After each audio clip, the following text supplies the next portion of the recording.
Uh-oh, how do I might need you to hold it. Uh-oh, I'm too short. Oh, here. Your hands in front of the camera. There we go. Sorry, guys. A little technical difficulty. Orientation is locked. Rotate device back. Okay. Sorry, guys. A little technical difficulty. It's gonna be on you. Yeah. Okay, if anybody's here, let us know if you could hear us, if you could see us. There, I'll go this way. There we go. How about I come down a little bit more? That's that good. way you don't have to... Hi, Carter. Thank you. We're out of condition for this. Yeah, it's been a long time. Hi, guys. You can hear. Yay. Okay, just making sure.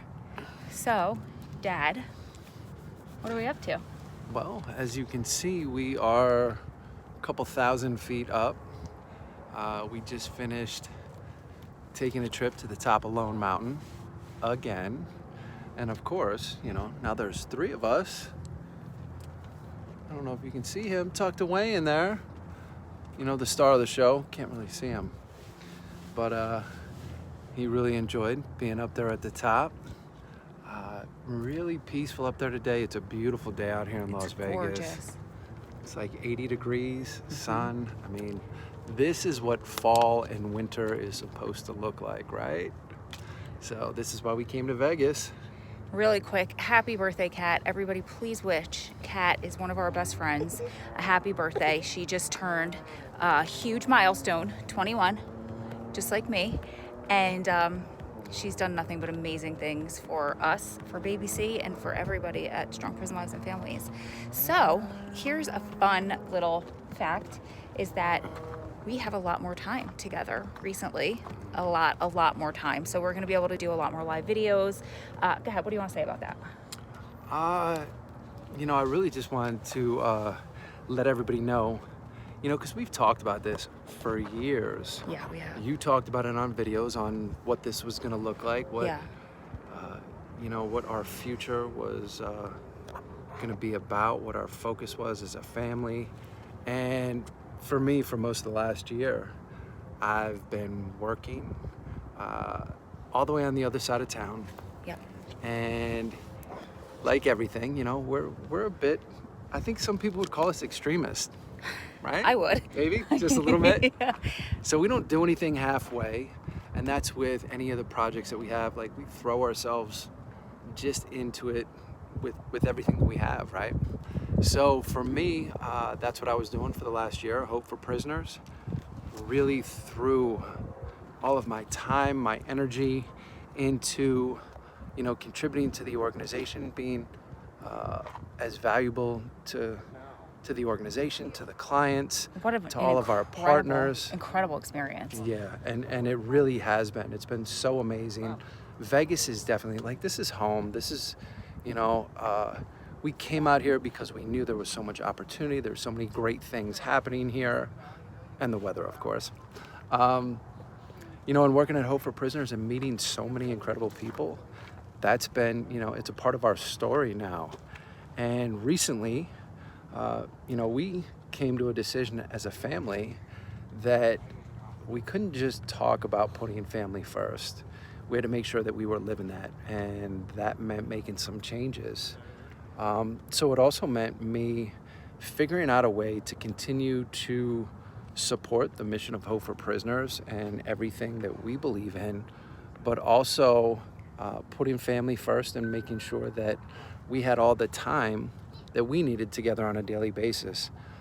And I'll tell you, the last 2 weeks being at home, the 3 of us working from home, spending more time with him, like, immediately I noticed the difference in the way that he responds to me. And, you know, my decision was just immediately validated.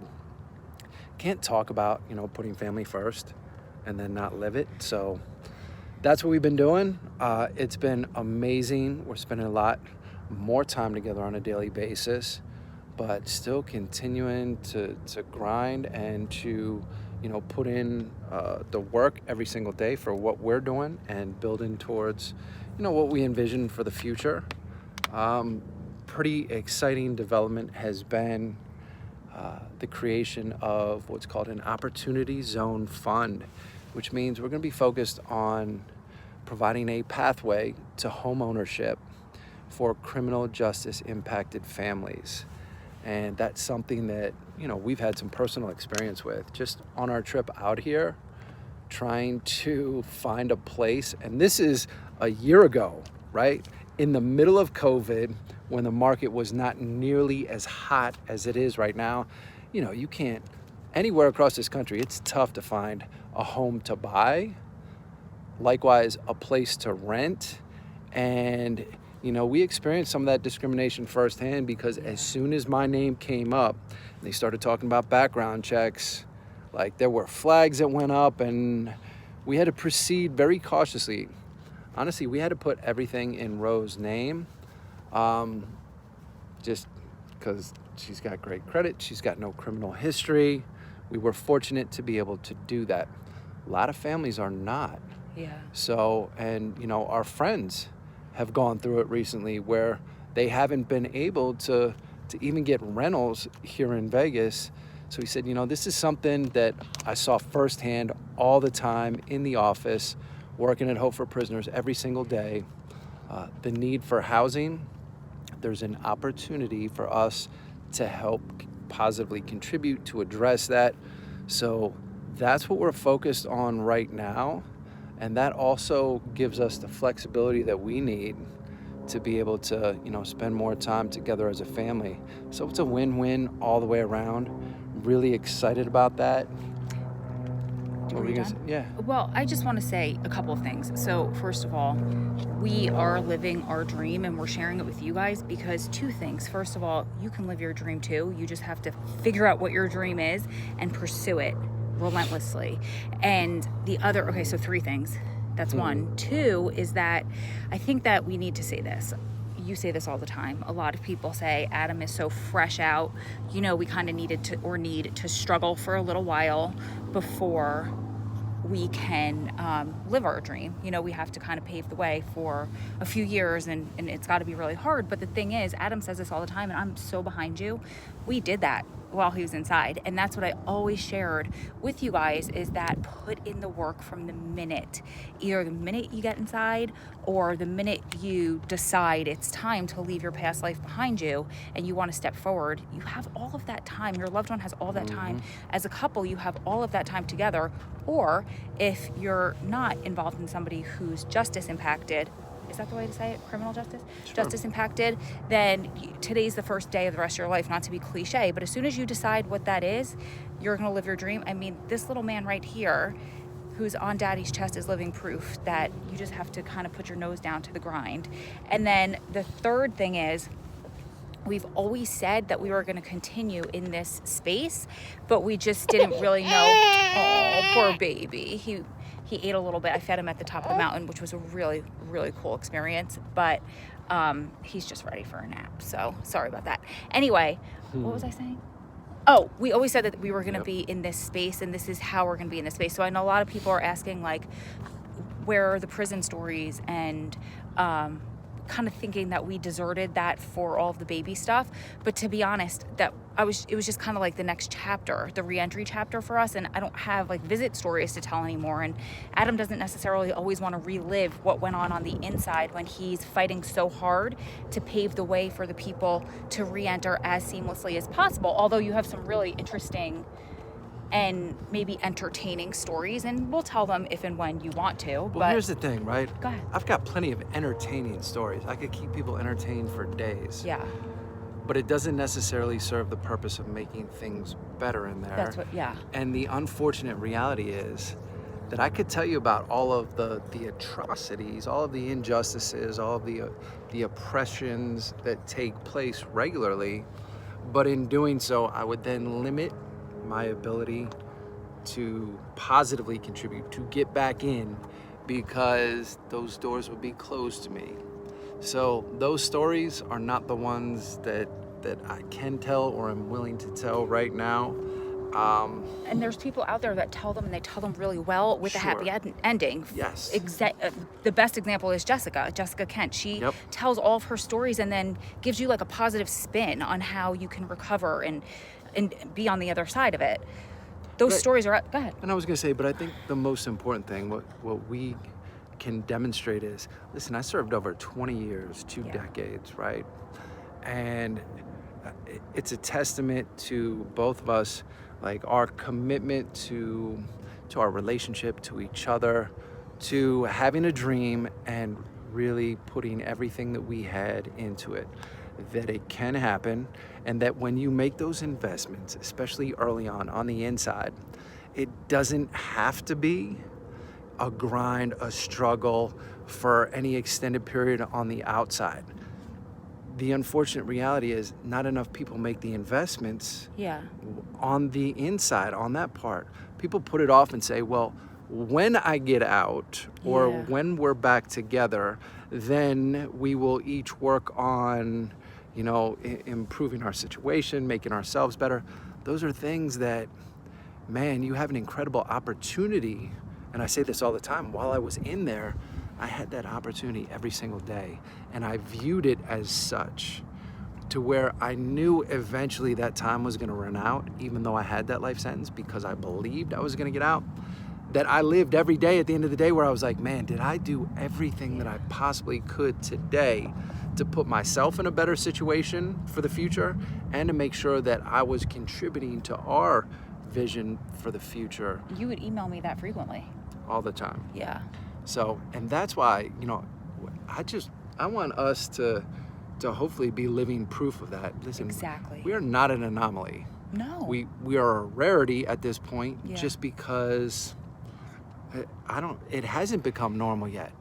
But we're trying to normalize this to say, listen, regardless of what happened in the past, man, you have so much in front of you.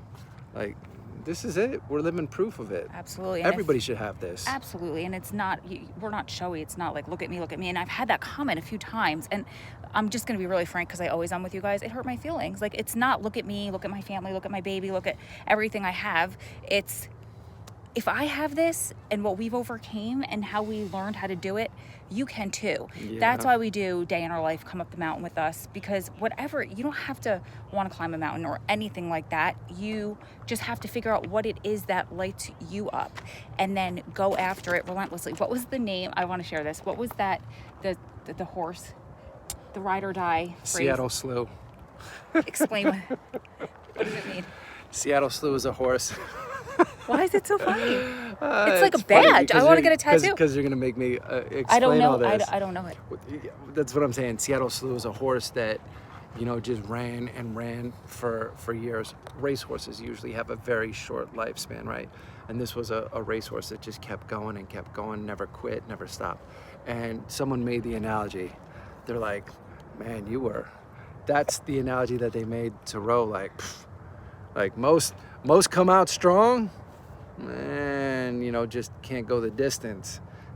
And he was like, you went the distance. Like, you really went the distance. Forget Seattle Slew. They didn't know Jersey Row. They had no idea. No idea. So, but that's what we want to pass along to you guys. So if you are ever, wait, before I end this, or did you say everything you want to say? I would just say this, one of the other things that we're always seeking to promote, I say this all the time. Listen, you get around good people, good things happen. Yeah. We have been so fortunate. Yeah. Like, the relationships that we cultivated over the years, people, some of you on here with people that, came into our lives just from all different walks of life, from, different parts of the country, who we were able to connect with.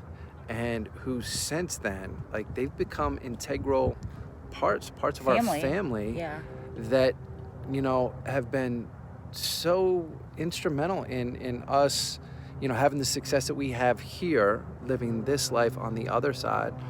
And it's all by design. It was all very intentional. Like, how many times did we say, like, when we get there to the other side, like, how many times did you correct we're gonna choose very carefully, like, the people who we want in our life. We want people who believe in us, who we enjoy spending time with. Like, we don't have time for the haters or anyone else who's not going to be behind us. So make sure you're surrounding yourself with those good people that believe in you.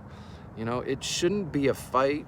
You shouldn't have to convince people, you know, that that you're on the right path, and that's what we're here for. We're here to support you, and, you know, following your dreams. Yeah, somebody said it the other day, and it might sound cheesy and it might sound cliche, but it was so on point, and it's basically a metaphor for what you said. Show me the people you hang out with, and I'll show you a mirror. And mirror? How do you say that? I say You are mirror. a reflection of the 6 people you spend the most time with. Right. I was just trying to pronounce the word right. Mirror? I say mirror. Jers. That's so the Jers. Long Island in me. Anyway, Josh, yes, thank you so much. I saw your chat and then I saw your follow-up. Thank you so much for the $2. We don't have our, he said, if you guys are still cool with me, or I don't know what Josh that was, but we're cool with everybody. We have no no beef or ill will with anybody. So if you guys are ever in Vegas, first of all, we would love to take you up a mountain. That's right. CJ will lead the way. And second of all, Adam would love to show you the place that he's talking about. And, you know, this can be recreated in other areas. And this is not a marketing pitch. It's not like MLM or anything like that. That has nothing to do with us. But I'm just saying he'll show you how he's giving back. We're giving back because he's teaching me too. Okay. Mwah. Love you guys so much. So let us know in the comments what you want to see from us. We'll do more videos. Yeah. Yeah, now that we have this time together, like the last 2 weeks have really been a transition for us. And we'll get back to posting a little bit more. Yes, we will. It's been a minute, but, you know, we had some priorities.